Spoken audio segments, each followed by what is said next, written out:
Hi friends, Radhika baby tips চ্যানেলে আপনাদেরকে স্বাগতম। আজকে আলোচনা করব অনেকেরই রিকোয়েস্টের একটি ভিডিও নিয়ে। অনেকেরই প্রশ্ন থাকে গর্ভাবস্থায় হাতে পায়ে পানি আসা, বিশেষ করে গর্ভবতী মহিলাদের পা পানিতে ফুলে যায় বা অনেকটা ভিডিওর মাধ্যমে দেখানো হচ্ছে এইভাবে আঙ্গুল দিয়ে চাপ দেওয়ার পর হালকা নরম হয়ে যাওয়া। তো আজকে আলোচনা করব এই বিষয়টি গুরুত্বপূর্ণ কিছু টপিকস নিয়ে। আশা করি ভিডিওটি মনোযোগ সহকারে দেখবেন। কথা না বাড়িয়ে চলুন মূল অবস্থায়। গর্ভাবস্থায় এরিমা শরীর পানি আসা বা শরীর ফুলে যাওয়ার কিছু টিপস নিয়ে। সেই বিষয়গুলো জানার পরে গর্ভাবস্থায় পানি আসলেও যেটা আপনার অনেক উপকারে আসবে জানা থাকলে। গর্ভস্থ শিশুর বৃদ্ধির কারণে স্বাভাবিক অবস্থার চেয়ে গর্ভবতী অবস্থায় একজন মায়ের শরীর প্রায় 50 ভাগে বেশি রক্ত ও তরল উৎপাদিত হয়ে থাকে। সেক্ষেত্রে এই অতিরিক্ত রক্ত এবং তরলের কারণে শরীরের বিভিন্ন অংশ ফুলে যেতে পারে, যেমন পায়ের অনেক অংশ বা শরীরের অনেক অংশের মধ্যে হাত বা পায়ে বেশিরভাগ। গর্ভাবস্থায় জরায়ুর আকার বাড়ার সাথে সাথে মায়েদের পেলভিক শিরা বেনা কাণ্ডের শরীরের ডান পাশে থাকা বড় শিরা, যা শরীরের ভিন্ন অংশ থেকে হৃৎপিণ্ডের অংশ প্রভাবিত হয় বা চাপ সৃষ্টি করে। এর ফলে শরীরের নিম্নাংশ থেকে হৃৎপিণ্ডে রক্ত প্রবাহ কমে যায় এবং শিরা থেকে তরল বেরিয়ে আসে, তা শরীরের টিস্যুতে বিশেষ করে হাত বা পায়ের গোড়াগুলিতে জমাট হয়ে থাকে, যেটা অনেকাংশে ফুলে যায়। শরীরে পানি আসা মায়েদের জন্য অস্বস্তির হলেও এই বিষয়ে উপকারী দিক আছে। এই অতিরিক্ত তরল জমার কারণে মায়ের শরীরে নমনীয় থাকে, যাতে ভ্রূণ বেড়ে থাকার সাথে সাথে মায়ের শরীরও বৃদ্ধি পেতে পারে। তবে এছাড়াও অতিরিক্ত তরল মায়ের পেলিকুট জয়েন্ট এবং টিস্যুগুলোকে প্রসবের জন্য উপযোগী করে তোলে, যেটাকে সিজারিয়ান আর নর্মাল ডেলিভারির জন্য উপযুক্ত করে। সাধারণত তৃতীয় ট্রাইমেস্টারে শরীরের পানি আসা বা ফুলে যাওয়ার প্রবণতা দেখা দেয়। যাদের অ্যামনিওটিক ফ্লুইড বেশি থাকে এবং যমজ সন্তান থাকে, তাদের ক্ষেত্রে এ মাত্রা বেশি হতে পারে। সাধারণত দিনের বেশিরভাগে বা গ্রীষ্মকালে এটি বেশি হয়ে থাকে। সন্তান প্রসবের পর দ্রুত ফুলে কমে যায়, কারণ সময় অতিরিক্ত তরল পানি থেকে বেরিয়ে আসা যায়। প্রসবের পর কয়েকদিন এর কারণ অনেক ঘামা এবং ঘন ঘন প্রস্রাবের কারণে এমনটা হয়ে থাকে বা ফোলাটা একটু কমে যায়। এ বিষয় নিয়ে কখন ভয়ের কারণ হতে পারে, চলুন সেই সম্পর্কে জেনে নিই। বেশিরভাগ ক্ষেত্রেই গর্ভাবস্থার শরীর ফুলে যায় বা এডিমা খুবই স্বাভাবিক, এতে ভয়ের কোনো কারণ নেই। বেশিরভাগ মায়েরই কম বেশি সমস্যার ভোগেন, তবে কিছু কিছু ক্ষেত্রে এডিমা ভয়ের কারণও হতে পারে। যদি শরীর ফুলে যাওয়ার সাথে সাথে মায়ের ব্যথা থাকে এবং দৃষ্টি ঝাপসা মনে হয়, তবে তা প্রি এক্লাম্পসিয়ার লক্ষণ হতে পারে। এই বিষয়ে প্রি এক্লাম্পসিয়া হলে উচ্চ রক্তচাপও থাকবে, তবে প্রি এক্লাম্পসিয়ার লক্ষণ সাধারণত গর্ভাবস্থায় 20 সপ্তাহের পরে দেখা দেয় এবং এটি অনেক বড় ঝুঁকির কারণও হতে পারে। সেই সাথে সাধারণত শরীর ফুলে যাওয়ার কোনো ভয়ের কারণ থাকে না, যদি না এর সাথে অন্য লক্ষণও দেখা দেয়, যেমন দম বন্ধ হওয়া অনুভূতি, মাথা ব্যথা, ঝাপসা দৃষ্টি, কোনো অংশে ব্যথা, ফুলে যাওয়া বা রক্তনালী ইত্যাদি এই সমস্যাগুলো। এছাড়াও হঠাৎ করে শরীর বা শরীরের কোনো অংশ ফুলে যাওয়ার কারণে বা অনেক অংশ বেশ ফুলে যাওয়ার ক্ষেত্রে সাবধান থাকতে হবে। আরেকটি ভয়ের কারণ হলো যদি শুধুমাত্র এক পা ফুলে যায় বা এক পা যা অন্য পায়ের চাইতেও একটু বেশি ফুলে গিয়েছে বলে মনে হয়। যদি এমন হয়, তবে কাক ও থাইতে ব্যথা অনুভব হয়, তবে রক্ত জমাট বাঁধার লক্ষণ হতে পারে। সেক্ষেত্রে একেটি ব্রেন থ্রম্বোসিস বলে। রক্ত জমাট বাঁধা বিপজ্জনক হতে পারে, কারণ জমাট বাঁধা রক্তের বিন্দু অংশ ছিদ্র লাংসে চলে যেতেও পারে। সেক্ষেত্রে ডাক্তারের পরামর্শ অবশ্যই প্রয়োজন। হরমোনের পরিবর্তিত কারণে গর্ভাবস্থায় রক্ত জমাট বাঁধতে পারে, বিশেষ করে প্রথম ট্রাইমেস্টারে।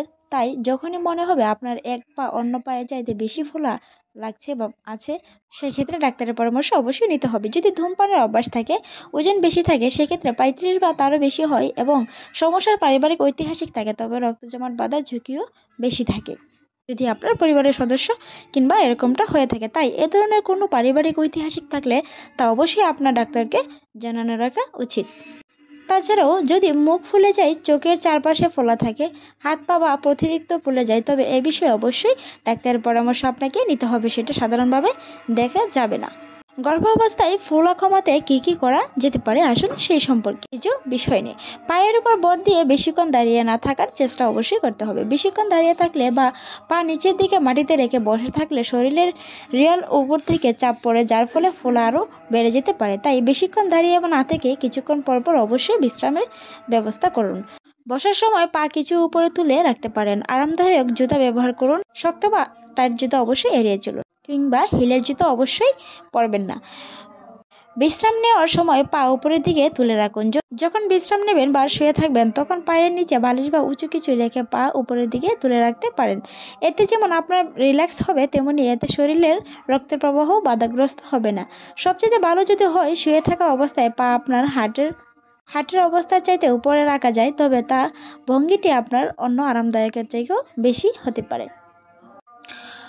ঢোলা আরামদায়ক এবং সুতি কাপড় পরার চেষ্টা করুন। গর্ভাবস্থায় ঢোলা এবং আরামদায়ক কাপড় পরার চেষ্টা করুন যাতে শরীরের কোনো অংশে চাপ না সৃষ্টি করে। এছাড়াও সুতি কাপড় পরলে অতিরিক্ত ঘাম লাগার থেকে মুক্তি পাবেন।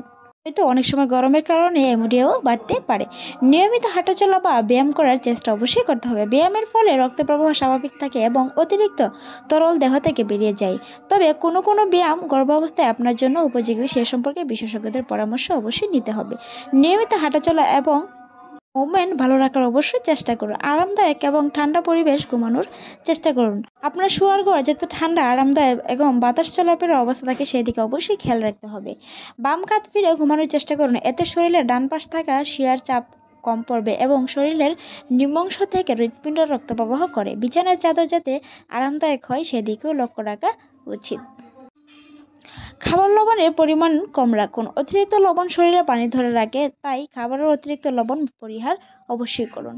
সোডিয়াম সমৃদ্ধ খাবার ও প্যাকেটজাত খাবার না খাওয়ার চেষ্টা করুন। অতিরিক্ত সোডিয়ামের খাওয়ানোর আরেকটি উপায় হলো পটাশিয়াম সমৃদ্ধ খাবার, যেমন কলা, অ্যাপ্রিকট, কমলা, মিষ্টি আলু, বিট এবং ইত্যাদি। প্রচুর পরিমাণে পানি অবশ্যই খেতে হবে।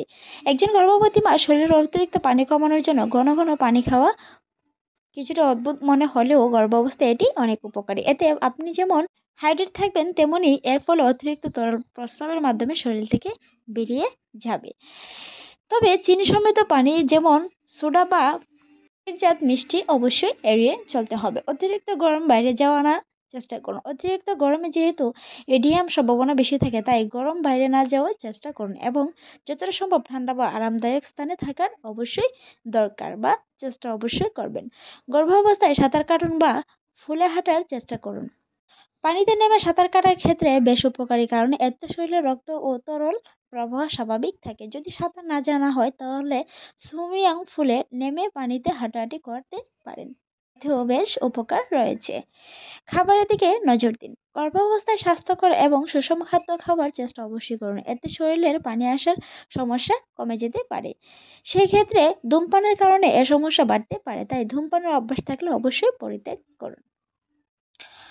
আক্রান্ত স্থানে ম্যাসাজ করা যেতে পারে। কিছু কিছু গবেষণায় দেখা গেছে ম্যাসাজের ফলে শরীরের ফোলা কমাতে পারে, তবে খেয়াল রাখতে হবে যাতে বেশি জোরে ম্যাসাজ না হয়, তাই ব্যথা লাগে এমনভাবে ম্যাসাজ করা উচিত যাতে ম্যাসাজের স্ট্রোকগুলো হার্টের দিকে হয় ও আরামদায়ক হয়। আমাদের চ্যানেল নতুন হয়ে থাকে, চ্যানেলটি সাবস্ক্রাইব করে পাশেই থাকুন। ধন্যবাদ।